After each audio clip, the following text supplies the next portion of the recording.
খুলিলাস সিন্দুর মিটাই দে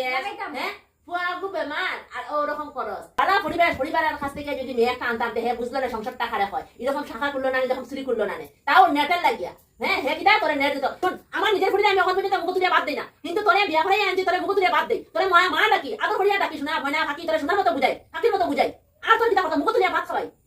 সংসারটা এরকম না সংসারটা এইভাবে চলে না কোনো কাজ কোনো কিছু কমপ্লিট হয় না হয় বসাবো আর মাথার মধ্যে চিন্তা হলো কিটা যে আমার নেটপ্যাকটা জীবন না তুই যদি নিজে যদি আরে আমরা গ্রামে থাকি গ্রামের কর্তব্য কিটা যে হাঁস পালি মুরগি পালি ছাগল পালি দুইটা টাকা যদি হইবো আমার ঘর বানাইবো দুয়ার বানাইবো আমার জামাই আমার কিনারে এমনি হইবো আমার নেটপ্যাক দিলে আমার হইতো না আমি লেখাপড়া করছি না তোমার টাকা থাকবা জামাই আমরা ধরে যাইবো আমি লেখাপড়া করছি না যে আমি কম্পিউটার চালাইবো আমি আনপড় গাওয়ার আমার ভাই গ্রামের মতো গ্রামের ভাবে চলতে লাগবো আমি যেহেতু আমি কাজ করতাম আসলাম আমি বালা ছেলে একটা বিয়া করছি বিএসএফ এর ছেলে